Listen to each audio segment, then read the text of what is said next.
Le vrai avantage dans tout ça, c'est que tant que le contrat reste actif, sans rien faire de plus, tu perçois 3 à 6% de la mensualité tous les mois et ça peut durer 10 ans, 15 ans, 20 ans. Ah ouais? C'est un marché qui génère 244 milliards d'euros en France et surtout, pratiquement tout le monde a un contrat d'assurance. Ça touche tout le monde, ouais. Bah, on gagnait pas des milliers des cents, donc on comptait à la fin du mois et moi j'ai jamais voulu avoir cette vie-là. Je tryhardais, je faisais mes 300-400 appels par jour, j'allais fixer 10 rendez-vous et j'allais en signer 2-3. Et je faisais que ça. Je voulais trop changer ma vie, tu vois. Faut passer à l'action. Les gens que je vois sur YouTube, ils y arrivent, je suis obligé d'y arriver. Je sortais une vidéo, elle faisait 300 vues, mais je signais 5 clients, tu vois. Ouais, ça c'est dingue. Le ratio vu, argent généré, il est ouf. Attention, les ads c'est très compliqué. Les ads, quand tu veux être vu, tu mets du budget, t'es vu, tu vois, c'est simple. Tu dépenses combien en ads par mois? En ce moment, 5 euros par mois. Et des mecs, ils envoient des 1 million. Ah mec. Au-delà de l'argent, c'était me dire, je suis numéro 1. D'ailleurs, c'est pour ça que j'ai été 3 fois meilleur courtier de France. Ok, ça t'avais pas dit ça. Pour moi, ce qui fait toute la différence, et pour les gens qui nous écoutent, c'est vraiment si vous voulez exceller dans un business, scaler dans le business, etc., c'est...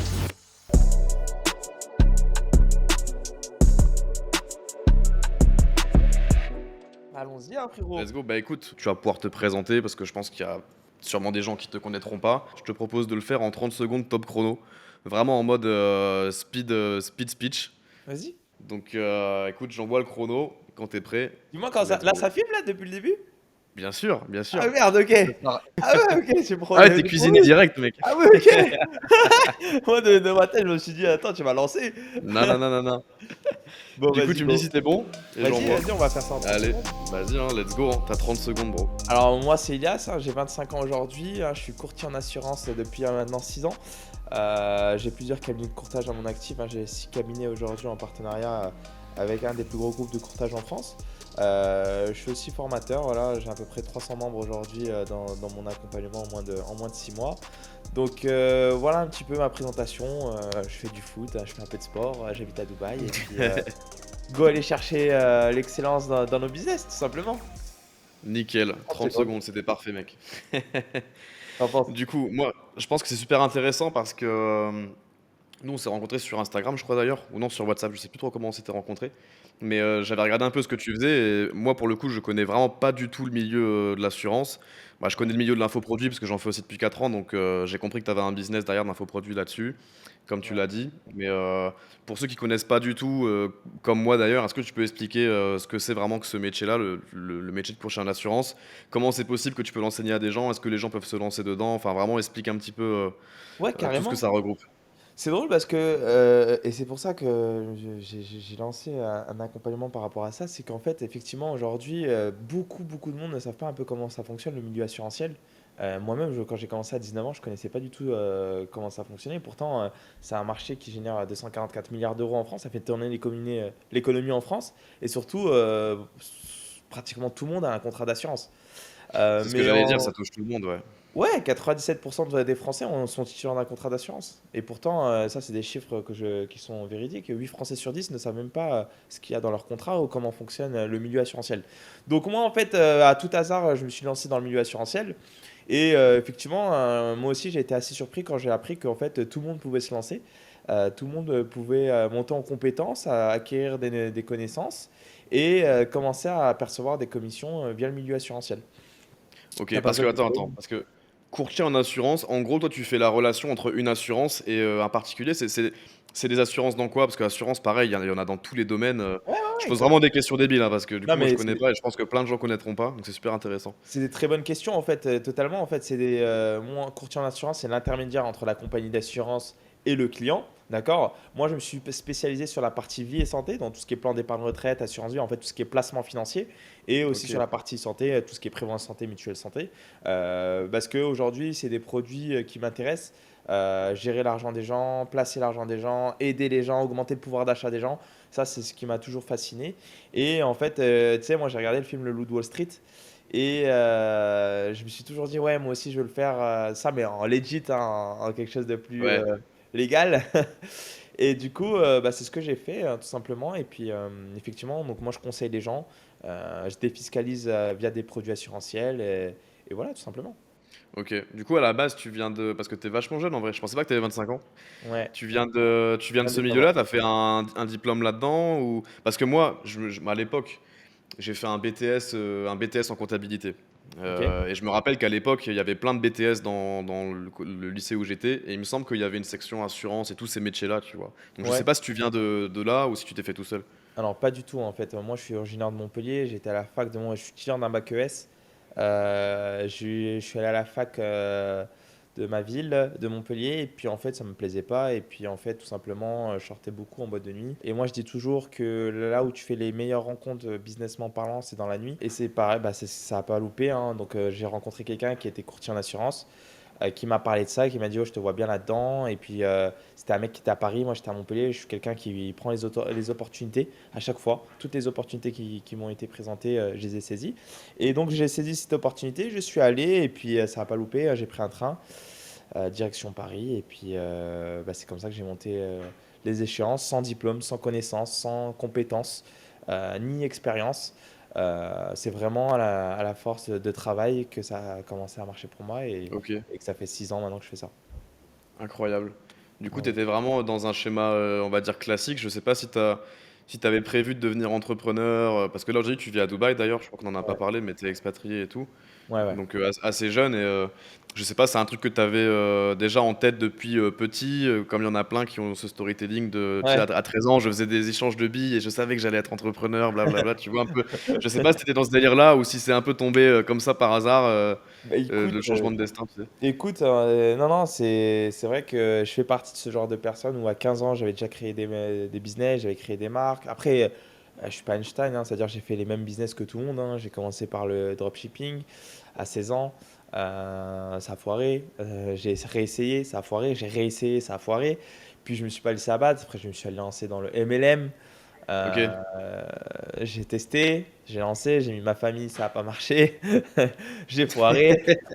J'ai créé, je faisais de l'achat-revente sur Vinted, j'ai tout fait, j'ai tout essayé et puis, OK, gros tryharder. ouais, j'ai toujours eu un peu une mentale, tryhard, entrepreneur, indépendant. J'ai jamais cru au salariat pour être franc, pourtant mon père, est directeur de banque, salarié, qui gagne assez bien sa vie, enfin assez bien aujourd'hui en France avec 3 000 € par mois, tu vis pas convenablement en France aujourd'hui. Donc j'ai connu un peu ce système où aujourd'hui, bah, ma mère était, mère au foyer, mon père salarié, bah, on gagnait pas des milliers et des cents donc on comptait à la fin du mois et moi j'ai jamais voulu avoir cette vie-là et donc je me suis donné les moyens. Je regardais beaucoup de vidéos YouTube, quand j'étais Ouais, petit la base. et bah, à force, je me dis: «Mais attends, mais si ces gens-là, là, si j'ai les gens que je vois sur YouTube, ils y arrivent, je suis obligé d'y arriver» et pareil dans le courtage en assurance, je suis allé dans une boîte, je voyais des mecs qui gagnaient 20, 30, 50, 100 000 € par mois et ils avaient 27, 28, 29, 30 ans, 24 ans et je me dis: «Putain», quand je vois ça à l'âge de 19 ans, je me dis: «Mais attends, si ces mecs-là le font, ils ont pas de compétences, ils ont pas d'expérience, ils sont jeunes, ils ont pas de diplôme, bah, je peux le faire aussi» et puis c'est comme ça que je me suis accroché. OK, OK, parce que comment ça fonctionne, je veux dire, tu bosses en tant que salarié pour une société ou tu bosses en tant qu'apporteur d'affaires, Ouais, c'est ça, comment ça porteur d'affaires. fonctionne, concrètement? Parce que toi, tu es monté à Paris du coup? Tu as un Mmh. peu tout claqué et tu t'es dit: «Vas-y, je pars avec, ton mentor», enfin je sais pas si on peut appeler ça comme ça, mais la personne qui t'a un peu parlé de tout ça Ouais, et c'est ça. comment tu te lances après là-dedans? Bah, c'est très simple, hein, exactement. En fait, j'étais indépendant dans une boîte, c'était un peu, entre guillemets, «du salariat déguisé», hein. Tu te mets dans une boîte, et puis tu es en freelance et puis tu vas chercher tes contrats et puis, quand tu as 19 ans, tu as la pêche, tu veux croquer la vie à pleines dents, tu connais Paris, tu découvres Paris.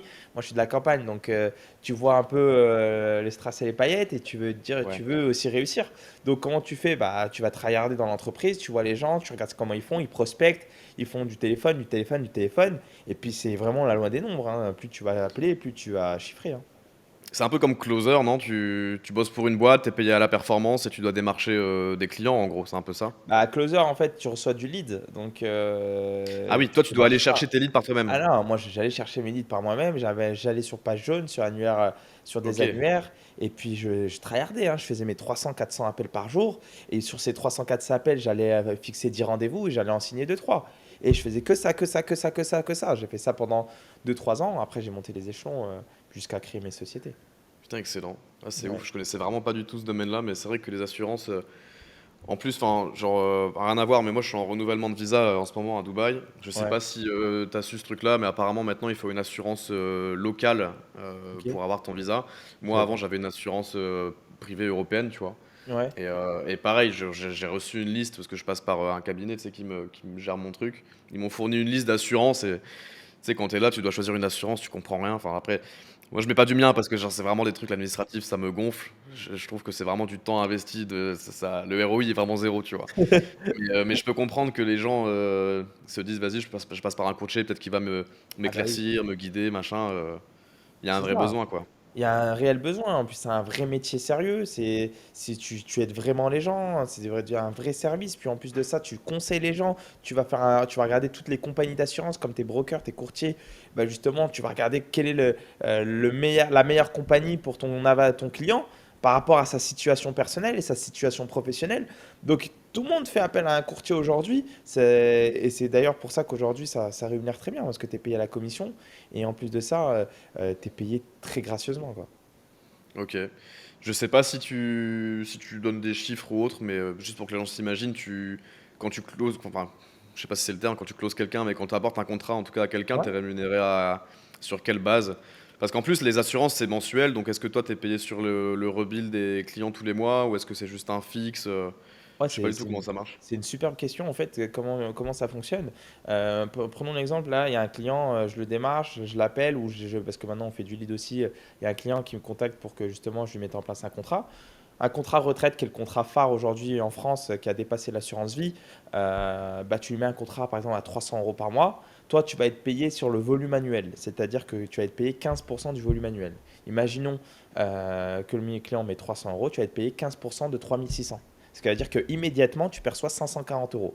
Mais le pire dans tout Énorme. ça, et le vrai avantage dans tout ça, c'est que tant que le contrat reste actif, sans rien faire de plus, tu perçois 3 à 6% de la mensualité tous les Ah mois ouais? jusqu'à la fin de son contrat. Et ça peut durer 10 ans, 15 ans, 20 ans. Ah ouais, Tu vois? putain, c'est Donc, énervé. ouais, c'est ça qui est plutôt cool. Et Sachant d'ailleurs, que je pense que les gens, une fois qu'ils ont souscrit à une assurance, ils changent pas, non? Enfin, la non, LTV, elle doit être vraiment en plusieurs années, elle est je longue. pense. Ouais, ouais, ouais, elle est longue, mais après, c'est un marché de reprise. Donc, tu t'as de la casse. Mais tu as déjà la commission immédiate, tu as la commission dite récurrente et tu as même la commission sur en cours. C'est-à-dire qu'en fait, tout ce que tu as généré pour la compagnie d'assurance, elle te reverse un pourcentage à la fin de l'année. Donc, Ah ouais, c'est vraiment énervé. tu as trois commissions sur le même contrat, en fait. C'est ça qui est très puissant.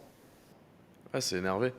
Mais moi, franchement, je me pose une question débile, tu vois, mais on va y revenir après dans la thématique du make money, tout ce qui est formation, etc. par rapport à ça, parce que tu as monté un business de ça. Mais je me dis, genre, comment ça se fait qu'on n'en entend pas plus parler sur les réseaux? Parce que quand tu regardes les publicités en ligne dans le make money, généralement, c'est bon, e-commerce, t'as quoi, trading, enfin, t'as tous les trucs qu'on connaît.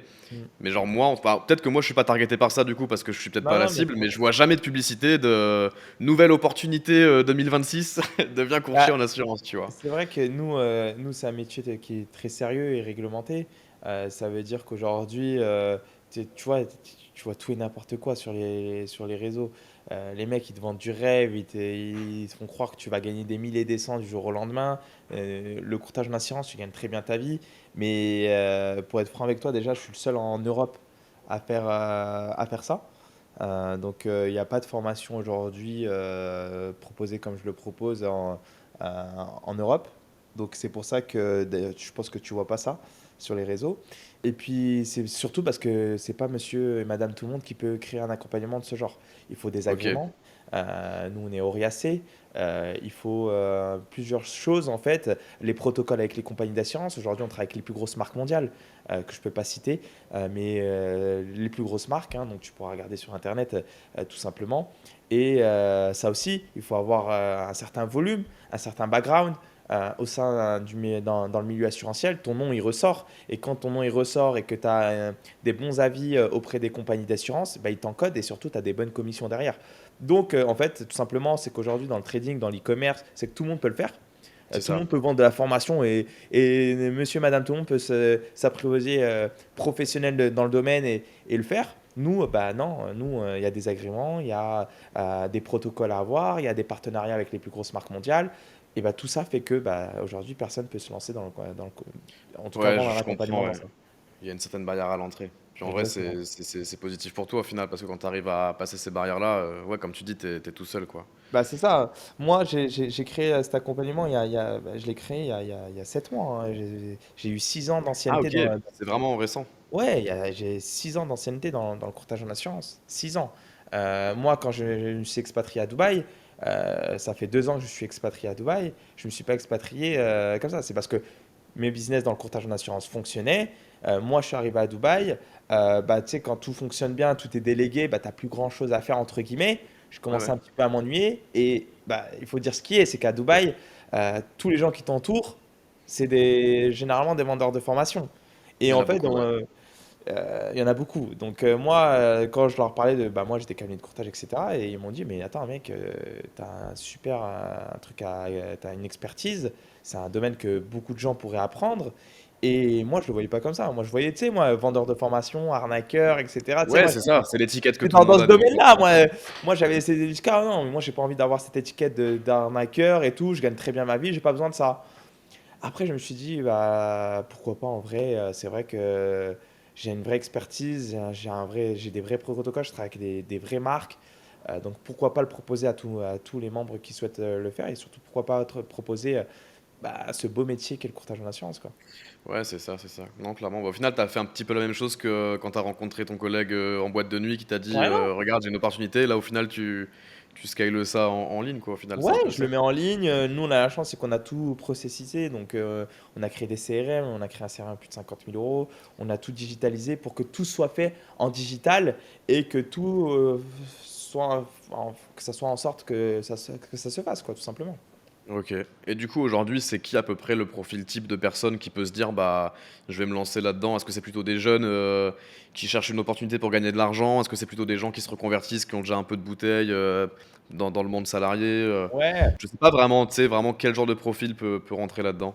Bah, c'est difficile, honnêtement, c'est difficile à target, l'avatar. Nous, on a vraiment tout type de personnes. Après, ce qui revient vraiment, c'est des personnes entre 30 et 60 ans, des personnes qui souhaitent avoir des compléments de revenus. Parce que c'est vrai que le courtage en assurance, c'est que tu peux le faire quand tu le souhaites. Tu peux travailler 1 heure, 2 heures par jour. Tu peux bah, conseiller ton entourage et gagner des revenus comme ça.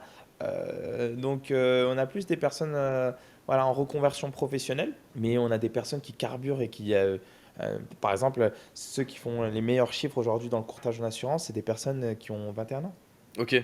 Un C'est groupe parce que d'amis c'est de eux 20. aussi qui ont plus la dalle et qui ont plus de Ouais. temps et qui s'arrachent, quoi. Et ils font des chiffres records que même moi, à leur âge, je ne faisais pas, tu vois. Ok. Mais sinon, la target, c'est 30, 60 ans. Voilà, des salariés en reconversion qui se lancent dans ça. Mais en tout cas, il n'y a pas de barrière spécifique à l'entrée, pas de diplôme à avoir spécifiquement, juste des terres et du temps et être sérieux, quoi. Exactement, être sérieux, Parce qu'en c'est surtout plus, ça. j'imagine que du coup, il y a une partie quand même cold call, enfin, c'est beaucoup de téléphone aussi, je pense. Ça veut dire qu'il faut quand même.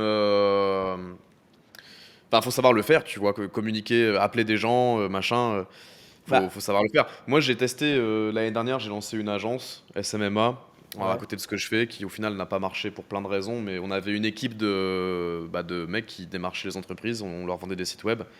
Et nous, on écoutait les calls, tu sais, on avait Aircall, le logiciel ouais, d'ailleurs, ouais. je sais pas si tu utilises ça aussi. Moi, je le 9 mois. Et j'écoutais les calls qui étaient passés, et des fois, tu as des moments de gêne, tu te dis putain, tu sens que c'est pas évident, tu sens que ton équipe, des fois, elle est un peu fébrile, enfin, si t'as pas les bons gars, c'est compliqué. Ouais, ouais. D'ailleurs, c'est pour ça que nous, on a la chance, et c'est pour ça que notre accompagnement, il cartonne.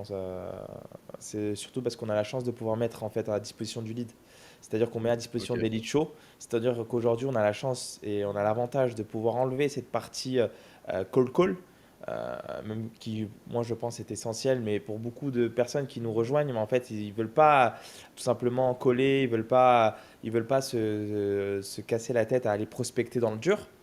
Donc nous, on a mis un dispositif de lead show, donc de personnes qui souhaitent être contactées pour être conseillées, pour avoir les meilleurs contrats d'assurance, et c'est comme ça qu'on fonctionne aujourd'hui. ok, ouais, je comprends. C'est un peu du done for you, un petit peu. Enfin, genre, c'est pas juste une formation vidéo ou autre, t'as vraiment toute la structure. Comme tu disais, de toute façon, t'as le Ah oui. CRM, t'as plein d'outils. C'est ce qui marche vraiment de plus en plus en ce moment, j'ai Mm. l'impression. Les gens. On parlait une fois en off de Théo Rossi d'ailleurs, et je Ouais. sais qu'il a une offre un peu comme ça où il apporte des clients directement à ses propres clients. Et moi d'ailleurs, aujourd'hui, dans mon business de formation Selfmade Programme, je bosse avec un copywriter qui vient de chez Théo. Ok. Donc en fait, c'est trop cool ces écosystèmes-là parce que bah, lui, tu vois, il forme des élèves et derrière, ils ont une promesse. entre guillemets, c'est d'être quasiment sûr d'avoir soit un infopreneur, soit une entreprise, soit X ou Y qui va le recruter s'il est bon. Et ça, je pense que c'est vraiment cool. Et Bah, toi, pareil, comme tu disais, si tu fournis des leads. Bah, c'est ça, en fait, moi j'ai toujours moi je me suis dit, si je crée un accompagnement, je veux créer un accompagnement de A à Z, 360 degrés. Ça m'intéresse pas de créer une formation, les mecs ils vont pas réussir, ils vont pas y aller, ils vont pas le faire, et après je vais juste ternir mon image. Donc je voulais avoir la maîtrise complète de l'accompagnement et des gens. Donc tout simplement, effectivement, c'est que je leur mets à disposition des formations, je leur mets à disposition des coachings hebdomadaires, je leur mets à disposition des lead shows, je leur mets à disposition les compagnies d'assurance, je leur mets à disposition vraiment tout un panel, les CRM, etc. pour qu'ils aient vraiment tout, qu'ils soient accompagnés par la main parce qu'aujourd'hui, tu es obligé.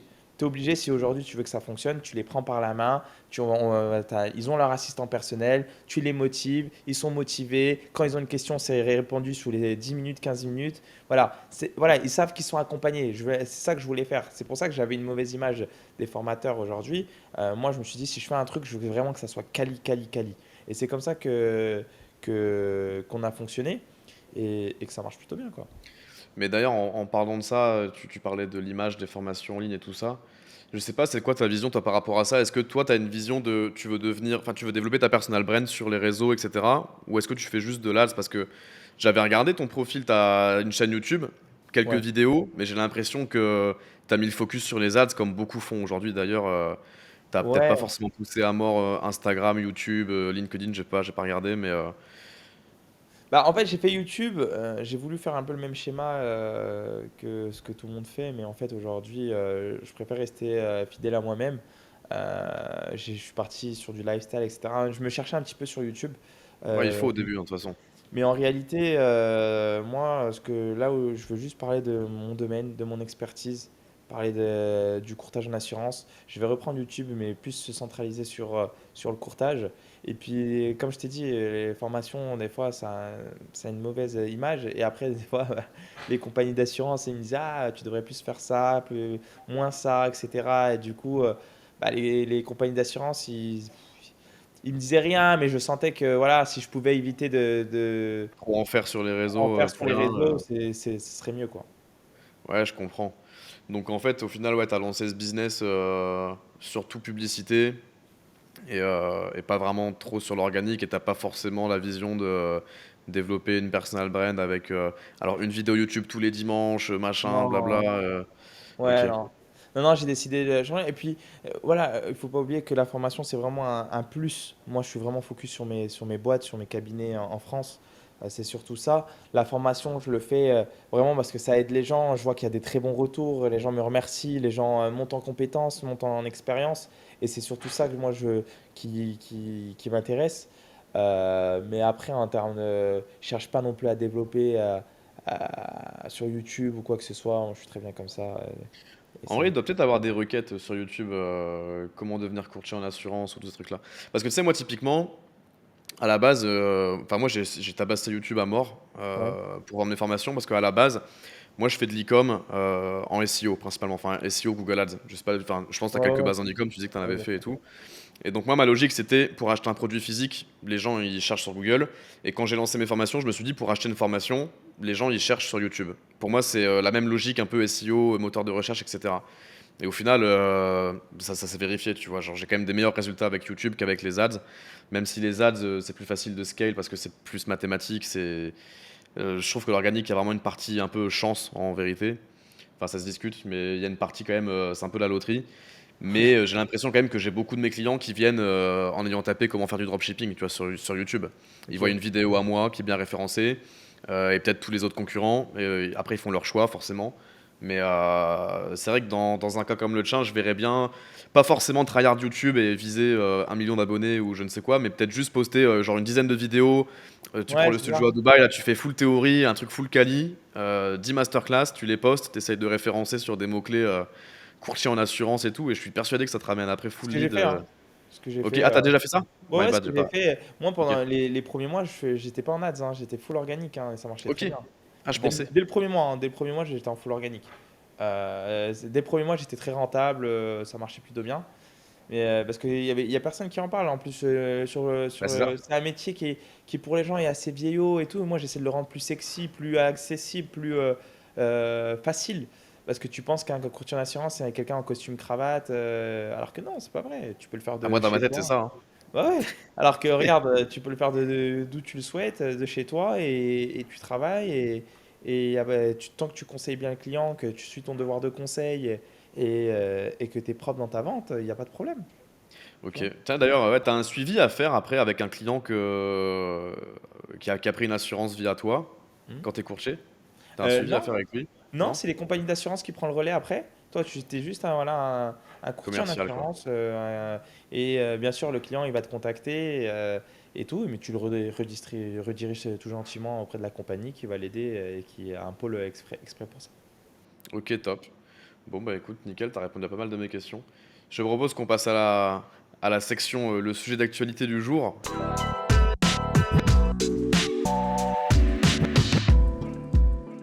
Allez, dis-moi tout. Il y a eu une période où tout ce qui était séminaire physique, ça avait un peu le vent en poupe, ça s'est beaucoup calmé et j'ai l'impression que ça revient un petit peu. Ouais. Et je voulais savoir, toi, ce que tu en penses, parce que je pense que dans un business comme le tien, du milieu de l'assurance, etc., je pense qu'il y a quand même une partie réseautage. Et comme tu disais, de toute façon, la partie en ligne, etc., c'est peut-être pas forcément méga bien vu. Donc, je sais pas quel est ton avis là-dessus. Est-ce que c'est un truc que tu as déjà fait? Est-ce que tu penses le faire? Est-ce que tu penses que ça va revenir de manière générale, toute Ouais. cette partie physique? Bah, moi, moi, ça fait quelques années que je fais des séminaires physiques, mais pour mes cabinets. Parce Ok, que j'ai à peu près 200 mandataires sous gestion. Donc, par exemple, on a fait un séminaire là, en mars à Marrakech, où j'ai envoyé tous mes mandataires là-bas. On a fait Ibiza, on a fait Mykonos, on a fait la Croatie. J'en fais, mais dans le domaine de la formation, j'en ai jamais fait. Et je pense que c'est une très bonne idée d'en faire. Ça noue les liens, puis tu montes en compétence aussi plus rapidement. Quand tu es avec les gens en physique, tu fais ça sur 4 5 jours, etc. Je pense que tu montes beaucoup plus en compétence qu'en ligne. Maintenant, en ligne, il faut avoir la base, et la base, c'est très bien de l'avoir en ligne, tu vois. Euh, ouais, bien sûr. je pense qu'il faut en faire. Je pense que au moins une fois par an, si tu vends de la formation, tu dois prendre, voilà, à Paris par exemple, tu fais un gros séminaire dans une belle salle, etc. Pour déjà rencontrer les gens qui t'ont fait confiance, et donner encore plus de savoir, et qu'ils puissent échanger entre eux, qu'il y ait de l'interaction. Ok, ah, je connais pas du tout. En fait, pour moi, les séminaires, c'est un peu un business dans le business, tu vois. J'ai l'impression que... Ouais. Alors, souvent, j'analyse un peu les mecs qui font ça, et j'ai l'impression que c'est à perte. Et après, avec du recul, j'ai l'impression que c'est pas du tout à perte. Mais parce que, en gros, tu fais payer un billet d'entrée, généralement assez high ticket et tout, et derrière, tu payes donc l'hôtel des intervenants, l'hôtel des personnes qui viennent voir. T'as tout à côté, tu vois. Moi, dans ma tête, j'ai jamais fait ça, hein. Mais quand je m'imagine, je me dis, putain, ça doit coûter vachement, vachement cher. Et j'arrive pas à comprendre vraiment où est la rentabilité derrière. Après, je pense que la rentabilité, elle est peut-être pas sur le day 1 quand tu vends ton séminaire, mais peut-être plus sur le long terme avec les retombées derrière, Mhm. sûrement. Ouais, moi, le séminaire, par exemple, moi sur mes cabinets, c'était à perte, hein. J'étais pas rentable, et j'avais pas Ok. c'était sur Ah, le donc long tu le fais pas terme. pour ça. Non, non, je le faisais pas pour l'argent, hein. En tout cas, pour mes cabinets, non, je le faisais pas pour moi. C'était pour créer la cohésion d'équipe, c'était pour créer du social. Tu sais, quand tu te sens bien dans un groupe, après, directement, ça se représente sur les chiffres, hein. Donc oui, c'est pas sur le D1 que tu vas avoir le retour sur ton investissement. Par contre, sur l'année, tu vas créer une cohésion, et ça va tout forcément faire plus de chiffres. Ouais, c'est clair. C'est un truc qui était vachement à la mode, j'ai l'impression. Je sais pas si t'as connu l'époque Cédric Anissette en 2000. Non. Tu connais pas Cédric Anissette? Non. Putain, c'est un infopreneur, mais c'est un daron. Il a vécu à Maurice. T'as jamais vu? Il avait une Lamborghini Ah, mais orange et si, si, tout. si, si, si, il avait Ouais, sa Lamborghini orange. exact. Ouais, ouais, ouais, ouais, Et ouais. lui, pareil. Avec Lui, je Boris. crois qu'il a commencé les séminaires, mais en 2010, je crois, hein. C'est vraiment un ancien. Et son premier séminaire, c'était à Paris. Ça s'appelait Quitter la Rat Race. Je crois qu'il devait avoir genre 10 Hmm. personnes. Et puis là, les dernières versions, t'as blindé de monde. Ouais, mais c'est Mais un ancien, j'ai quand hein. même l'impression que t'avais une mode de ça il y a 4 5 ans. Après, il y a eu le Covid et c'était vraiment full business en ligne. Tout le monde faisait des tunnels de vente, des trucs en ligne, etc. Et ensuite, tu as eu l'IA qui est arrivée. Tu as de moins en moins cet aspect humain, j'ai l'impression, dans tout ce qui est formation, coaching. Et les gens, ils vont de plus en plus se diriger vers prendre des masterminds, tu vois, et ne pas hésiter à mettre un billet là-dedans. Tu Du coup, penses? j'ai l'impression. Mais justement, je voulais ton avis là-dessus. Mais toi, t'en fais forcément un peu plus via le métier que t'enseignes. Mais même, je pense que dans les business en ligne, de coaching, formation globale, ça va revenir un petit peu, je pense. Ouais, après, tu peux faire, c'est pas soit l'un soit l'autre, hein, tu peux faire un complément des deux, hein. Ouais, clairement, tu peux mixer un peu des deux, hein. Mais c'est Loïc Bourget récemment qui a fait ça, qui a fait un séminaire en septembre là, sur tout ce qui est viralité, etc. Je sais pas trop si Alors, t'as suivi. moi, j'ai pas trop suivi, là. Ça a Bah, donné moi, quoi? j'y étais pas, hein, mais ça avait l'air de cartonner. Et puis, genre, la semaine d'après, il a déjà annoncé qu'il allait avoir un deuxième événement, tu vois. Ok. Donc, je me dis, si tu prends la décision si vite de faire une deuxième version, c'est que tu t'arrives à sentir que c'est hyper intéressant Ouais, sur ouais. tous les aspects, tu vois. Après, ce que j'ai entendu, c'est que Loïc Bourget, ce qu'il aimait bien, c'était vraiment faire faire du contenu YouTube et regarder pas trop la rentabilité, hein. Bah, on la regarde tous, je pense quand même, hein. Tu penses pas? Un mec comme Loïc Bourget, par exemple, de ce que j'entends, de ce que j'ai compris, c'est que c'est un mec qui veut vraiment augmenter son YouTube et quitte à pas regarder sa rentabilité, voire, non mais il faut qu'il gagne un minimum d'argent, tu m'as compris, hein. Mais pas aller chercher des rentas de fou, quoi. Ok. Donc, vraiment taper plus du mainstream assez Ouais, broad et faire des vues. Un peu ouais, comme ouais. Yomi au final, hein. J'ai l'impression qu'il essaie de se détacher un peu de l'image e-com et qu'il essaie de faire du mainstream, tu vois. Il a fait pas mal de concepts récemment. Je sais pas si tu regardes beaucoup les youtubeurs français, etc. Ouais, ouais, je Moi, je regarde. t'avoue, je Après, regarde pas Yomi, mal. c'est un ancien dans le domaine. Il a fait le tour de toute Ouais, son audience, je pense. Donc, quand tu fais le tour de toute ton audience, tu essaies de l'élargir et tu vas faire du mainstream, c'est logique. Après, Yomi, c'est un mastodonte dans l'information, hein. De toute façon, ouais, il il n'a peut rien se à prouver à permettre, ouais. personne. Il peut se permettre, hein, tout simplement. Ouais, ouais, clairement. Mais je comprends, hein. Franchement, moi, ça fait 3 ans, ça fait 4 ans que je fais des vidéos sur l'e-com. Et en vrai, tu tournes souvent en rond. Alors, en vrai, ce qui est bien, c'est que tu as toujours un débutant qui connaît rien, qui va venir et à qui tu vas pouvoir l'aider, parler d'e-com, etc. Mais quand tu fais du contenu, quand t'es vraiment créateur de contenu, tu te fais vite, enfin, tu tournes vite en rond, en fait. Ah ouais, Quand t'as tout expliqué, genre, moi, ma vidéo, il y a 400 vidéos, enfin, je veux dire, en fait, je peux comprendre qu'au bout d'un moment, tu te dises, bon, bah, moi, ma mission maintenant, c'est plus forcément de former des gens sur l'e-com ou sur tel ou tel métier, mais maintenant, j'ai envie de taper plus grand, être plus mainstream, faire plus large, faire plus de collaborations, tu plus fais de ça, là, trucs. tu développes un peu ta chaîne sur ça pour être plus mainstream? Non, pour l'instant, bah, le projet podcast, typiquement, comme on fait là, c'est pour moi un moyen de continuer à faire de la création de contenu, mais Ouais, de parler de plein de trucs comme on fait là, et ça m'épanouit à mort, tu vois. Me ok. dire, peut-être que dans 6 mois, je vais faire un podcast avec telle personne, pas attendu, on va parler de tel truc, machin. Ça me stimule à mort. Par contre, sur ma chaîne YouTube principale d'e-com, j'ai vraiment pris une décision de continuer à faire que du contenu e-com, même si j'ai déjà fait le tour plein de fois, mais je continue à le faire parce que ça reste un business, tu vois, et je continue à le faire. Mais pour moi, le podcast, et au final, plein de gens ont fait ça, hein.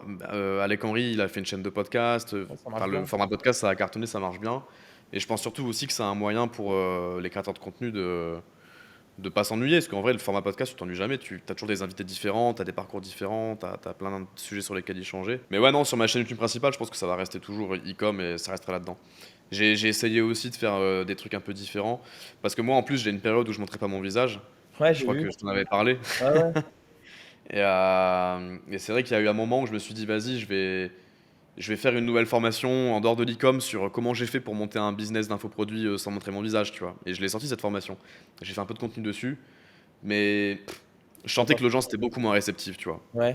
Et je pense que sur YouTube, il y a vraiment ce truc d'algorithme où quand tu as commencé à bâtir un type de format vidéo face à une telle audience, si tu sors un peu trop, t'es plus du tout référencé, et puis les gens ils suivent pas, et puis c'est un risque à prendre après, hein. Ça peut être qui tout double, hein. Mais moi j'ai senti que ça partait dans le mauvais sens.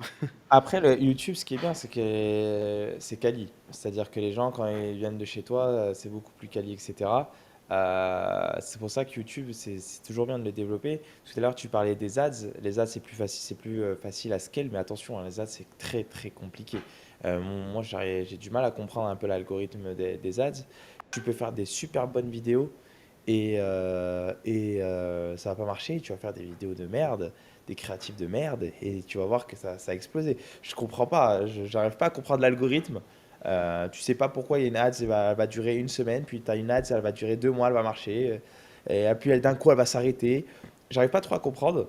Par contre, je pense que si tu arrives à comprendre le glitch code des ads, tu peux aller loin, oui. Ouais, mais c'est un peu ce qu'il disait Théo Rossi dans un de ses podcasts. Il disait que sa meilleure ads, c'était une ads où il coupait un bout de saucisson et genre, il pensait vraiment pas que ça allait être l'ads qui allait cartonner le plus. Et au final, il a eu le plus gros ROI. Mais tu vois, la différence avec YouTube, c'est que YouTube, si tu veux vraiment faire ça bien, tu prépares une vidéo, ça te prend une semaine à la scripter, à la préparer, machin. T'as le Trop long. monteur, il passe un temps fou, il te fait de l'After Effects, enfin bref. Et tu peux te retrouver avec 1000 vues, t'es dégoûté, tu vois. Enfin, après, Ouais. ça dépend de l'audience et tout, mais tu fais pas de vues. Alors que les ads, une ads, en vrai, tu prends ta DJI ou ton iPhone, tu filmes face cam, tu peux faire plein de créatives. Celles qui marchent pas, tu cut, hop, on oublie, c'est plus diffusé et tu sais directement, tu vois. Moi, Ouais. généralement, une ads, je dépense 100 euros dessus avant de prendre une décision, mais tu sais tout de suite. Enfin, moi, quand j'ai dépensé 100 euros, je vois si je garde ou si je garde pas. Tu sais dès le premier jour, toi, si ça tient ou pas? Non, pas le premier jour, parce que généralement, je vais pas lancer 100 euros sur une journée sur une nouvelle ads, mais je laisse souvent 2 3 jours. Ouais, tu Ça mets arrive, 30 € par jour. ouais, par campagne, tu sais. Et souvent, je lance Ouais, plein de campagnes en même temps. ouais. Et ouais, quand je vois 100 euros dépensés, t'as un coût par lead à, je sais pas, 30 euros, tu vois, genre j'ai une connerie. Ah, ça Je cut, t'arrive? tu vois. Les coupes par Ça lead à peut 30 arriver, ouais, euros ouais, ouais. Des Ah fois, j'ai ouais? des ads vraiment à chier, hein. Mais Ah, des ça fois, m'est j'ai des ads où je vais avoir 2 euros par lead. ouais. C'est vraiment, ça dépend. Moi, ça m'est jamais arrivé d'avoir un coup par lead à 30 €. Le max là que j'ai eu, Mais d'ailleurs, il faut qu'on en parle parce que tu m'avais dit que tu avais des résultats de dingue en ads et ouais. on a clairement pas les mêmes coûts par lead et tout. Et c'est vrai que l'autre fois, je me questionnais, je me dis, toutes les niches, toutes les thématiques sont vraiment pas les mêmes, tu vois. Bon, moi, après, l'e-com, c'est vraiment l'océan rouge. Enfin, tu vois, l'e-com, ça fait depuis 2016 que tout le monde fait du Bah contenu sur oui. l'e-com, machin. Donc, c'est un marché qui est ultra saturé. Mais quand même, putain, quand tu m'avais dit tes coûts par lead, je crois que tu étais autour des 1 ou 2 euros. Je m'étais dit, 1,50 attends, €, mais. en fait, quand je te disais ça, c'était fin août, on était à 1,50 €, 2 € du lead. Mais là, à la rentrée, ça a un peu augmenté, on est à 3 € du lead, ce qui reste Ce qui est déjà ouf, énorme. hein. Ce qui est déjà ouf de ce qu'on m'a dit. Mais moi, maintenant, je suis arrivé à un moment, comme j'ai connu le 1,50 €, 2 € le coût du lead, je vois un coût du lead à 4 euros, je commence à dire, oh, c'est trop cher, c'est pas rentable là. Ah, t'es un Alors malade, que mec, hein. c'est super bien, hein. Ah ouais, ouais, moi je vois ça, je me dis, ah, j'ai trouvé un ad-set gagnant, j'ai pu repérer. Ah ouais, ça a fait perdant celui-là. Donc ouais, Ouais, non, mais franchement, attention, mais ce qu'il faut savoir et ce que les gens ne savent pas, c'est que les ads, déjà moi j'ai mis du temps, hein, j'ai dépensé au moins 20 000 à 30 000 € à perte en ads pour comprendre les ads, pour trouver la créative qui va fonctionner, etc. Et c'est ça aussi, c'est que malheureusement, c'est qu'aujourd'hui, si tu veux performer en ads, il faut que tu aies du budget. Si tu n'as pas de budget en ads, ouais. si tu as un budget de 2 000 €, 3 000 €, malheureusement, euh, en fait, la phase de testing coûte tellement cher que tu vas pas réussir en ads. Donc, effectivement, il faut du budget. Je pense que les ads, c'est pas pour tout le monde. Nous, on a un peu de la chance, c'est qu'on a de la trésorerie qui fait que derrière, on peut tester plein de choses, se permettre de perdre 10, 15, 20 000 € pour trouver la créa qui va te rembourser ça en une semaine, tu vois. Donc, c'est Ouais, puis difficile. je pense il y a plein de gens qui pensent que c'est magique et ça, je le vois aussi en e-com, tu vois. Genre, en e-com, typiquement, tout le monde pense que tu lances une pub Facebook ou une pub Google et si ça marche pas, c'est la régie publicitaire qui marche pas. Alors que, genre, les gens, je leur dis, tu vois, si ton funnel derrière ton site, il est pas ouf, Ouais. ta niche est pas ouf, machin, tout, enfin, tout est pas ouf. Ah ouais. Google, c'est juste, enfin, c'est un algorithme en fait. C'est pas, il t'envoie du bon trafic ou du mauvais trafic, il t'envoie du trafic, point, tu vois. Ouais. Enfin, après, il y a une Et question de ciblage et tout, mais je veux dire, voilà. Et dans les formations, c'est pareil. Je pense qu'il y en a plein qui se disent, bah vas-y, je vais faire genre une VSL et un Calendly. Et mais bah non, en ouais. fait, c'est genre, c'est Bah, pas la si simple. VSL, par exemple, elle est super importante. C'est ça qui va te prendre des rendez-vous ou pas. Ton funnel de vente, il est super important. Ton site internet, il va être super important. Ton offre va être super important. Et en fait, il y a trop de facteurs qui fait que ça prend trop de temps et tu dois valider facteur par facteur. Si tu valides pas tous tes facteurs, il manque un facteur qui n'est pas validé, ça peut compromettre toute là, ça peut ne pas fonctionner, tu vois. Et donc, c'est pour ça que ça prend du temps et ça te coûte de l'argent. Et tu dois tester. Et tu dois repayer des funnels. Toi, tu as un copywriter, tu me disais, et bah, le copywriter, à chaque fois, il te fait un truc, si c'est pas bon, il faut rechanger, il faut rechanger, il faut rechanger. Jusqu'à trouver, et ça coûte de l'argent, tout ça, tu Ouais, vois. c'est clair. Non, mais moi, j'ai Ça un coûte. budget copywriting tous les mois. La plupart du budget, il part à la poubelle, hein. Ah ouais, Enfin, à la poubelle, oui et non. Enfin, c'est du testing. Je vois ça un peu comme de la recherche et développement, tu vois. ouais, c'est ça. Mais ouais, au final, tu gardes que quelques pubs qui marchent bien, hein. Et derrière, t'en testes plein. C'est 20-80. De toute façon, dans un business, il faut faire de la B-test à longueur de journée. Je l'ai compris qu'il faut aller faire de la B-test, la B-test, la B-test, jusqu'à ce que tu trouves quelque chose qui est cohérent. Mais avant ça, moi je dis toujours avant de se lancer en ads, il faut quand même valider ton offre. Parce que si tu n'as pas déjà vendu des formations, je te parle de la partie formation, accompagnement, si tu n'as pas déjà vendu un accompagnement, tu as testé ton offre, etc., à au moins 10 personnes en organique, te lance pas en ads. Te lance pas en ads parce que alors moi, c'est mon avis, hein. Pour moi, si je peux pas me lancer en as si j'ai pas validé mon offre, par exemple. Parce que je sais pas ce qu'elle vaut, je sais pas si ça marche, je sais pas si du coup le problème c'est l'ADS ou le problème c'est mon produit, tu vois. Moi, j'ai attendu à peu près de faire au moins 40 ventes, 40 accompagnements avant de lancer en En ads. organique. Ouais, en organique. Ok. C'était YouTube du coup ou Instagram? Ouais, YouTube, c'était trop puissant. C'était YouTube, ouais. YouTube, c'était puissant de fou. Je sortais une vidéo, elle faisait 300 vues, mais je signais 5 clients, tu vois. Ouais, c'est assez dingue, hein. C'est assez dingue, hein. Mm, Je mm. trouve que le ratio vu argent généré, il est ouf. Ah, sur Genre, YouTube, ouais. alors moi sur ma chaîne YouTube, j'ai des vidéos. Enfin, mes vidéos, elles font pas beaucoup de vues en moyenne. En moyenne, je vais peut-être faire entre Ouais. 2000 et 10 000 vues, on va dire. Mais je sais pertinemment que je fais plus d'oseille que des youtubeurs peut-être un peu moins nichés, plus mainstream, qui vont faire 50 000 vues par vidéo, tu Ah vois. oui, clairement. Ça, je l'ai Ça, compris. Moi, tu sais, je traîne avec beaucoup de youtubeurs ici, des mecs qui sont super mainstream. Ils font moins d'argent que moi en étant avec mes 300 vues, tu vois, 500 vues. De toute c'est façon, je le ça. vois, hein. Je le vois très simplement. Quand je fais une vidéo nichée, courtage en assurance, je fais des ventes, j'ai du lead, etc. Par contre, quand je fais une vidéo où un peu lifestyle, je suis à Dubaï, etc., j'ai fait 35 000 vues une vidéo. Elle J'ai fait sert à moins que de dalle. ventes. Ouais, j'ai dû faire une ou deux ventes, alors sur une vidéo à 520 vues, j'ai fait plein de ventes, tu vois. Ouais, ça c'est un truc que j'ai mis trop de temps à le comprendre, moi. Ah ouais? C'est que, bah, il y a eu un moment où je me suis dit, vas-y, je vais essayer de taper un peu plus large, je vais essayer de vraiment maximiser le nombre de vues, le nombre d'abonnés et tout. Et puis au final, Ça sert à quoi? ça sert vraiment à rien. Ça sert à quoi? Ça sert vraiment à rien. J'ai vraiment compris que. Parce qu'en plus, enfin, moi sur YouTube, j'ai mis des liens traqués sous chacune de mes vidéos. Donc en fait, je sais quelle vidéo ramène quelle vente. Ok. Et je me suis vraiment rendu compte qu'en fait, les vidéos ultra techniques qui font bah, le moins de vues forcément, mais le mec qui va aller la voir, il sait pourquoi il est là et je lui apporte de la vraie valeur dans la vidéo. C'est ce mec-là qui après va se dire ah ok bah ce mec intéressant sa vidéo, Ouais. je rentre dans le funnel tu vois et puis après s'il veut se chauffer il se chauffe tu vois. Mais clairement Clairement. les vidéos mainstream. Après je pense qu'il en faut quand même deux trois. Quand tu développes une personal brand, tu fais une chaîne YouTube, tu fais quelques vidéos un peu mainstream, un peu lifestyle, Ouais, Dubaï pour attirer machin. du monde, ouais. Ça ouais ça met de l'autorité, ça attire un peu de monde. Mais c'est vrai que ça c'est un truc. Tu vois qui c'est Keo? Ouais. Bah lui typiquement tu vois. Il a un business où j'ai l'impression que son contenu c'est quand même beaucoup bottom Mainstream. of funnel un peu quoi. C'est beaucoup de clipping, beaucoup de Malambo, la SBJ machin et j'ai pas l'impression que dans son funnel il y a une partie où il va donner beaucoup de valeur pour ensuite convertir dans son tunnel. Après je connais pas en détail ce qu'il fait Il mais fait de l'OFM, frérot, hein. Il fait de l'OFM. Pour ouais moi, mais il les vend quand même gens une qui ont. formation derrière avec du coaching et tout tu vois.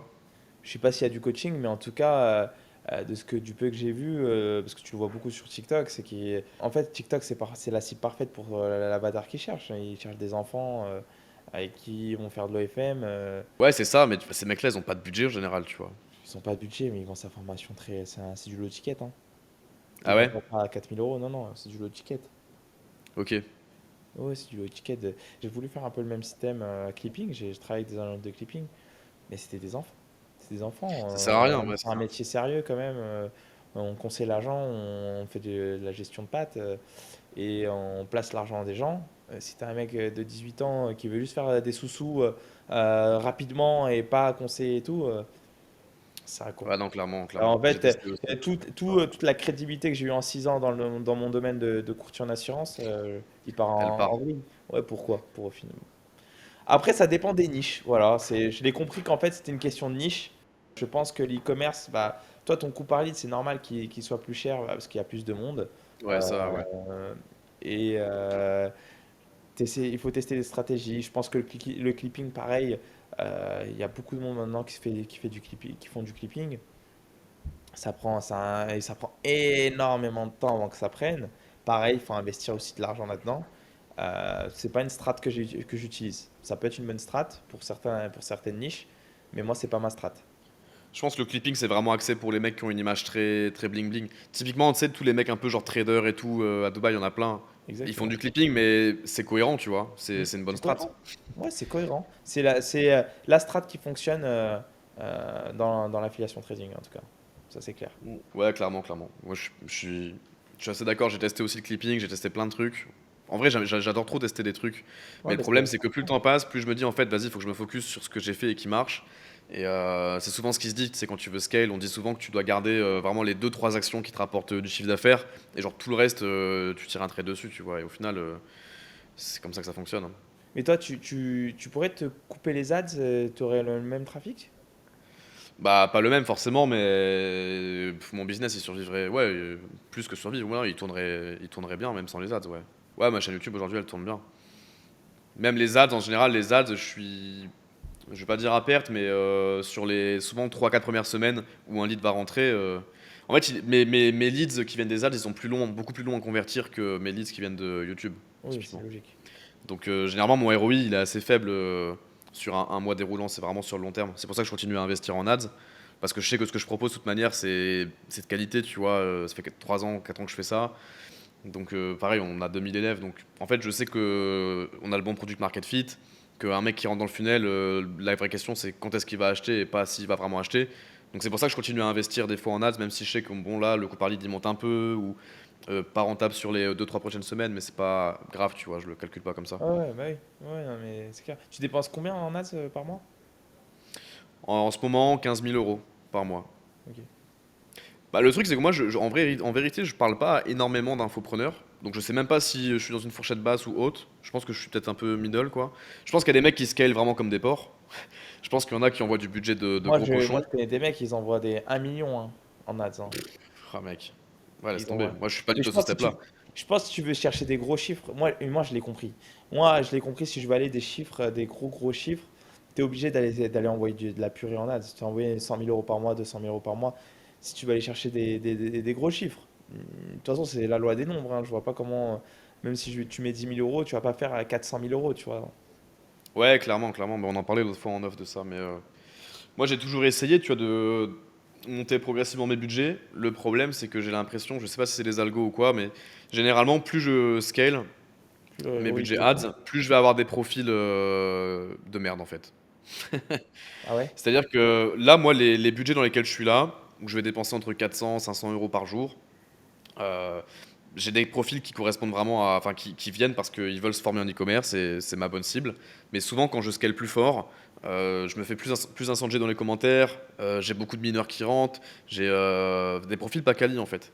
Et j'ai l'impression que Facebook et Google, plus tu leur mets de budget, plus ils se disent, bon bah vas-y, le mec qui dépense plus, on va mettre plus d'impressions beaucoup plus larges et tester plus de trucs, tu vois. Bah oui, ça c'est Alors logique. peut-être qu'il faut passer par cette phase où tu auras du pas quali et tu vas spend vraiment à perte et après ça va se calibrer.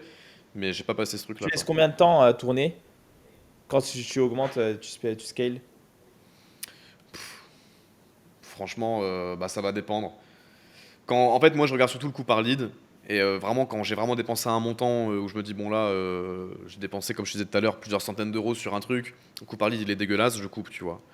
Ok. Je pense pas en termes de budget vraiment Non, je te global, parle je en pense termes de vraiment au coût quali. par lead. En termes de qualité, tu laisses combien de temps à peu près? Quand ça devient moins quali, Bah, ça, je le vois tout de suite, parce que t'as fait ton jugement au bout de combien de temps? une semaine et demie, 2 semaines. Ah oui, quand même. Souvent, c'est ça. Souvent, je préviens mes équipes sales, je leur dis, écoutez, là, les gars, je lance genre plein de nouvelles créatives, je vais essayer de scale, je monte les budgets, tout ça.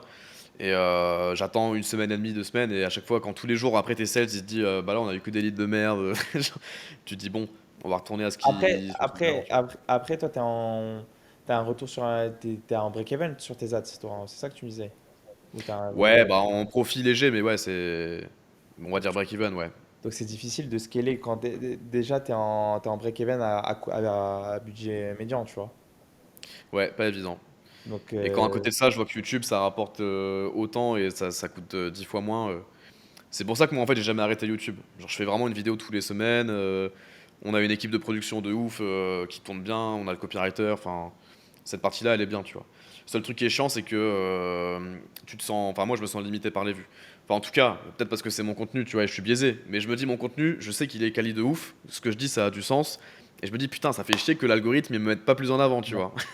c'est Alors qu'une que t'as des question mecs qui disent d'algo. de la merde et ils sont là, ils font des vues de ouf, tu vois. Ouais, ouais, c'est qu'une question Et d'algo. c'est ça qui est Après, relou. Les ads, quand tu veux être vu, tu mets du budget, t'es vu, tu vois, c'est simple. YouTube, c'est ouais, pas pareil. ouais, mais c'est moins quali.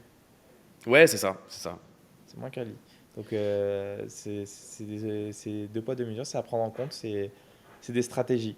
Mais pour scale, moi je pense qu'il faut que tu trouves des créatives qui sont vraiment winneuses pour augmenter ton scaling. Si tu es en break-even ou en ROI, enfin un profit très faible, je vois pas comment on peut scale parce que l'audience elle va augmenter, l'audience va élargir et du coup tout simplement tu auras moins de gens quali alors que et tu auras moins de profit du coup mais tu avais déjà t'avais pas déjà beaucoup de C'est profit ça. C'est un cercle donc vicieux. compliqué tu vois. Toi d'ailleurs en media buying, tu traques genre tes coûts par appel et tout ça? Enfin, j'imagine que tu as un funnel où tu rediriges vers des prises d'appel, non? Ouais ouais ouais. Parce Je que traque tout. théoriquement, enfin Facebook, normalement, tu traques pas ces trucs-là, tu traques le coût par lead et tout, mais quand le mec il sort de ton site après, je sais pas si t'as mis en place des systèmes pour Par traquer ça rendez-vous ou si genre? tu le fais en interne. Ouais, Ouais on le traque ça. Ça par ok. exemple tu vois, en coup par rendez-vous on est à peu près à 30 € le coût du rendez-vous. Ok, ouais, ça c'est cool. C'est pas cher. Ouais, moi je suis quand même 2 fois plus cher, ouais. T'as 2 fois plus cher toi? Ouais, en moyenne, mes appels, ils vont me coûter entre 60 et 100 euros, mes appels. Ah non, nous c'est entre 15 et 30 euros. 30 € c'est en ce moment et là ça a redescendu à 15 là actuellement voilà où je te parle. Ah, franchement, c'est super intéressant. Ouais. Super intéressant. Mais après, comme on disait au début du podcast, c'est que t'es dans une thématique, encore une fois, où t'as des barrières à l'entrée de dingue et ça donne des résultats pareils derrière. C'est ça Bah qui oui, est c'est le parce que monopole, hein. je suis un acteur aujourd'hui où il y a personne qui le fait. Personne, enfin pas grand monde peut le faire et il y a personne en France et du coup et en plus j'envoie du budget donc ouais ça il y a plusieurs facteurs qui font que tu vois. Clairement, clairement. Ok, top. Bah écoute, je te propose qu'on passe à la dernière section, la question qui fâche. Dis-moi tout. Mais ça va, c'est pas une question qui fâche de ouf. Est-ce que tu as déjà été content de la chute d'un concurrent? Et de manière générale, quel est ton avis sur la concurrence? Est-ce que pour toi c'est quelque chose de positif? Est-ce que c'est quelque chose de négatif? Est-ce que ça te drive? Est-ce que ça pousse vers le haut? Et au final, tu vois, vu qu'on est en plein dans le sujet de cette histoire de concurrence, toi tu es un peu leader, etc., je trouvais ça intéressant de te poser la question. Demain, imaginons que tu as un mec qui débarque, il charbonne YouTube, il t'extermine, genre, tu verrais ça comment? Tu verrais ça comme un truc qui te drive ou ça te ferait chier? Ah, ça me ferait chier. Mais après, ça va me faire chier. Mais c'est le jeu, j'ai envie de te dire. J'ai pas créé le métier. Tout le monde peut le faire. Mais après, moi, je suis confiant de ce que je propose dans notre accompagnement. Je crois qu'il y a au moins 25 personnes qui travaillent à temps plein pour mon accompagnement. La concurrence, tu sais, moi, dans mes cabinets de courtage, c'est un marché de reprise. Donc, il y a toujours eu de la concurrence, ça m'a toujours drivé. Moi, même à l'âge de 19 ans, 20 ans, moi, quand je voyais les autres courtiers, les autres mandataires, je voulais être le premier. D'ailleurs, c'est pour ça que j'ai été 3 fois meilleur courtier de France. Ok, ça t'avais Ouais, pas dit ça. je sais pas, ouais, je l'avais pas dit, mais j'ai été élu 3 fois meilleur courtier de France parce que j'adorais le challenge, je voulais, au-delà de l'argent, je m'en foutais de l'argent, c'était me dire, hey, je suis numéro un. Tu as vu, c'est moi, et personne peut parler Ouais. avec moi, je suis le premier. Il n'y a personne qui peut venir me chercher, tu vois. C'est plus l'aspect compétition. Moi, tu sais, j'étais footballeur avant, j'étais en centre de Sérieux? formation et tout. Ouais. Et tout coup, on m'a toujours inculqué cette notion de compétition. Donc, j'ai toujours été dans la partie compète. Maintenant, s'il y a quelqu'un qui veut venir sur mon marché, il a qu'à bien se tenir. C'est tout. On va travailler Bah ouais, plus, c'est clair. on va aller chercher plus, mais je suis déjà bien instauré maintenant, donc pas de souci, Tu hein. penses pas qu'après, quand t'es numéro un, il y a un peu un relâchement ou, enfin, genre moi perso, je sais que si t'es numéro un sur mon marché, enfin ça me ferait chier en fait. Genre, en vrai, j'aimerais pas être numéro un, tu vois, juste pour ça. Ah ouais? Parce que le fait qu'il y ait des mecs qui sont au-dessus, bah c'est ça qui me drive et qui me dit, vas-y, on reste dans la course et on continue à charbonne pour tout améliorer. Ah Mais non, je me pas dis en moi. vrai, quand t'es déjà numéro un, bah je sais pas en fait ce que ça fait. J'ai jamais été numéro un dans une thématique, j'ai toujours été middle, tu vois. Et je m'en sors comme ça. Mais je me dis, demain, t'es vraiment genre le numéro un de ton truc. Bah, est-ce que t'as encore. Parce que tu te compares à qui? Tu vois, si t'es numéro un, il y a personne au-dessus, tu vois. Donc, je me dis. Bah, en fait, moi, c'est toujours la première partie, j'ai envie d'être numéro un juste pour dire que je suis numéro un, tu vois. Ensuite, malheureusement, et ça, je sais pas si toi ça te le fait, mais moi, j'ai un vrai problème, c'est qu'aujourd'hui, je me contente pas de ce que j'ai. Et je sais pas si c'est une bonne chose ou une mauvaise chose. En tout cas, ça m'a amené là où j'en suis, je suis comme ça. C'est que du coup, même si je fais un jour 1 million d'euros par mois, tu vois, chose que je ne fais pas aujourd'hui, euh, bah, je vais vouloir chercher 1,5 million. Et je serai pas content, je dormirai pas bien si je fais 1 million d'euros par mois. Tu vois ce que Tu penses je pas que c'est un dormirai pas piège? bien. Genre vraiment, je serai là, je serai anxieux, j'essaierai de trouver des stratégies pour aller chercher le 1,5 million, tu vois. Alors que je suis numéro un, je fais des chiffres de fou et tout. Ouais, ouais, je Mais comprends. ça va pas me, je vais toujours être vouloir plus, tu vois. Moi, ça dépend, j'ai des phases un peu comme ça. Il y a des phases où en fait je me contente de ce que j'ai, parce que je me mets dans une réflexion philosophique, tu vois, de te dire qu'est-ce qui rend heureux, blabla. Bon, au final, là, c'est bien. Je regarde le chemin parcouru, je regarde derrière moi, je me dis, bon, je peux kiffer. Et après, il y a des périodes où je me dis, vas-y, mais réveille-toi, mec, et puis tu te mets dans une phase lock-in, tu vois, pendant 3 mois, tu te mets un objectif de dingue, tu vas le chercher. Mais ouais, c'est assez compliqué, tu vois. Je pense Par contre, que. sous-estime pas le lock-in, hein. Pour moi, ce qui fait toute la différence, et pour les gens qui nous écoutent, c'est vraiment si vous voulez exceller dans un business, scaler dans le business, etc., c'est lock-in important. Des 3 4 mois de lock-in, vraiment, moi, c'est ce qui m'a fait exploser à chaque fois dans tous mes business. C'est quand je restais, je sortais pas, je coupais les distractions et je faisais que bosser, bosser, bosser. Parce que même si tu es devant ton ordi, tu n'as rien à faire, tu vas trouver des idées, tu vas réfléchir, tu vas penser à des choses, etc. Tu vas mettre en action ce que tu as pensé. Et c'est que comme ça que tu vas fonctionner. Et moi, je l'ai vu, hein, et encore cet été, je l'ai vu. J'ai pris la décision de ne pas partir en vacances cet été et de vraiment me lock-in parce que, au moins, parce que c'est dur hein, quand même. Tu as les amis qui t'appellent, tu sais, tu à C'est chaud. Dubaï, tout le monde veut sortir, etc. C'est dur de refuser, tu vois. Et là, cet été, il n'y avait personne à Dubaï. Je me suis dit, je crois que c'est le meilleur moyen de me lock-in. Je me suis lock-in et je l'ai vu, hein, ça a explosé en termes de chiffres, tu vois. Ouais, ça paye toujours, hein. Mais Ça je fait pense que toujours. très peu de gens sont réellement capables de genre faire un vrai lock-in, tu vois. Moi, je l'ai fait une période quand je me suis lancé en e-com à l'époque. Pouah, c'est un truc de zinzin, genre Ah j'ai ouais, tiré un trait sur toutes mes sorties, enfin tout ah le monde me ouais, voyait comme un ovni, genre le mec bizarre, machin. ah ouais. Les gens, ils ont pas eu de nouvelles de moi pendant 6 mois, mec. Et le jour où ils ont eu une story de moi, j'étais parti à Malte, à l'époque je me suis expat et tout. Il y a plein de gens qui ont rien compris, tu vois. Mais Et je te toi, la dis, dernière fois que je l'ai vu, on était à la fac et là le mec il met une story, il est à Malte et je suis plus jamais revenu, tu vois. Et il y avait un lock-in de 9 mois, les gens ils savaient pas ce que je faisais, tu vois. c'est trop puissant, c'est trop puissant, vraiment, c'est Pouah, trop laisse bien. C'était tomber. pareil dans le courtage, hein. Moi, à 19 ans, quand j'étais à Paris, j'avais pas d'argent. De toute façon, j'étais obligé de me lock-in. Et pendant un an, j'ai charbonné comme un malade. Et même quand je commençais à gagner très bien ma vie, je lock-in, lock-in, lock-in. Je voulais trop changer ma vie, tu vois. Après, c'est au plus profond de toi. Je pense que si tu veux vraiment changer ta vie, tu veux vraiment changer ta situation actuelle, tu peux le faire. Je pense qu'on n'est pas plus intelligent que les autres, hein, vraiment. Ouais, clairement. Puis il faut un plan aussi, tu vois. Ça, enfin, genre, tu peux lock-in si t'as rien si tu fais rien chez toi et Oui, que tu bien sûr. procrastines. Oui, oui, il faut un plan Ça, d'action. Il faut un clairement, business, faut un plan et. des idées et y aller. Il faut passer à l'action, quoi. C'est juste un passage à l'action. Vraiment, c'est ça le plus important. Ouais, Voilà. clairement. Après, pour revenir à la compétition, toujours été compétiteur. Ça me ferait chier au début, puis après, on va faire en sorte d'être toujours le numéro un, tout simplement. Ouais, c'est important. Bah, de toute façon, je pense que tu peux pas vraiment être bon businessman si t'aimes pas la compétition et si Ah t'es pas oui. à l'aise avec ce truc-là, parce que c'est un peu comme un sport au final, le business. T'essaies de faire une performance et bah, avec les meilleurs qui vont tenir, tu vois. Ouais, carrément, carrément. C'est clair. Bon, bah, top. Bah, écoute, on peut rediriger les gens vers des réseaux ou un truc. Tu veux que je mette quelque chose en description? Ouais, ouais, carrément. Bah, tu as Bah, ta chaîne YouTube déjà. ma chaîne YouTube, Ilias Zuri, hein, tout simplement. Mon nom, prénom. Ilias, c'est mon prénom. Zuri, mon nom. Ilias Zuri, tout Ton simplement. Insta Ouais, aussi, sur t'as sur Instagram. Instagram. Ilias Tu Zuri. dois être sur LinkedIn aussi, toi, je pense, vu que c'est très corporate, je pense, ton Ils m'ont- domaine. J'étais sur LinkedIn et j'avais beaucoup. Ça marchait bien, mais je sais pas pourquoi. On m'a piraté mon LinkedIn. Merde. Ouais. Du coup, j'arrive pas à retrouver mon. Je peux pas récupérer mon compte. Je fais que des demandes et ils me refusent à chaque fois. Mais ça te rapportait des leads ou Non, un truc, non? non. Ah, Après, moi, c'est je pense que ça devrait. Si je le développais bien, ça aurait pu me rapporter, mais j'arrive pas à récupérer mon compte.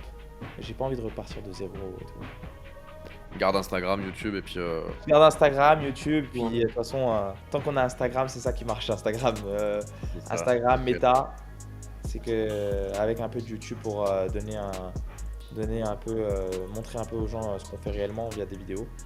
Yes, Voilà, let's go. Bah écoute, je mettrai tout ça en description. Puis pour tous ceux qui écoutent et qui sont intéressés, let's go, hein. Franchement, carrément, let's carrément, go, let's carrément. go.